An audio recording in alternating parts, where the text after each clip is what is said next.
आज मार्गशीर शुक्ल पक्ष त्रयोदशी तिथि समग्र ओडिशा रे आज पालित होछि पवित्र गीता जयंती।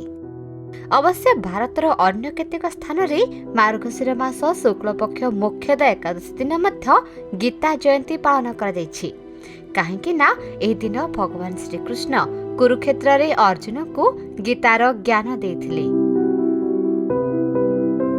अन्य केतेकଙ୍କ मतरे मार्गशीर शुक्ल त्रयोदशी दिन अर्जुन को मनरे विषाद भाव देखि भगवान श्रीकृष्ण गीतार ज्ञान देबा आरंभ करथिले। एही उपदेश केवल अर्जुन को पाई नथिला परंतु समग्र मानव जाति पाई निहित थिला। तेणु मान्यता रहिछि जे एही दिन उपवास करिबा द्वारा मन पवित्र रहिबा सहित जीवन रे सुख शांतिर आगमन होइथाय। एथिपाई सामूहिक भावरे आमे गीता जयंती पालन करिथाउ। कारण मनुष्य जीवनर एमिति कौनसी समस्या नहीं जहार समाधान गीतारो प्राप्त होई न पारे।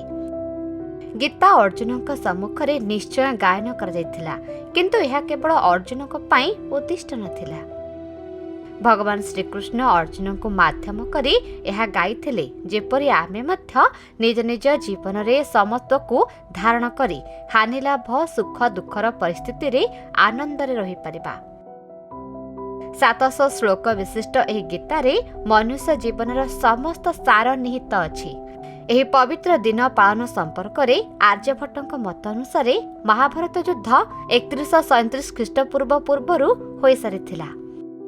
तेणु एही दिन उपवास करिबा द्वारा मन शांत रही थाए और रोग वैराग दूर होई थाए। एही दिन गीता पाठ कले किंबा गीता सुनिले आत्मा को मोक्ष प्राप्ति होई थाए। एही दिन विष्णुଙ୍କ निकटरे आराधना करिबा द्वारा तांकर कृपा लाभ होई थाए। गीता जयंती दिन गो सेवा करिबा द्वारा समस्त पापरु मध्य मुक्ति मिली थाए एवं श्रीहरिंकर कृपा लाभ होई थाए। वर्तमान समय रे आमे अनेक समस्या रे पीड़ित। मनुष्य केवल अभाव कारण जोगु दुखी नुहे स्वभाव कारण मध्य दुखी और विषादग्रस्त। किंतु ए सब पछरे थिबा कारण संपर्क रे ताहार ज्ञान नाही। गीता रोग तार कारण कुहे, उपचार और औषधि मध्य कुहे, मानव मनर चिकित्सा मध्य करे। आम जीवनर विषाद प्रसाद रे परिणत हेबा पाई गीता आश्रयर प्रधान फल। तेणु समस्त मानव समाज आजिर दिन रे गीतार आश्रय नेबा निहाती प्रयोजन। आम धर्म संस्कृति और परंपरा विषय रे अधिक जानिबा पाई देखुथांतु भक्ति ओडिशा आध्यात्मिकतार अनुभव।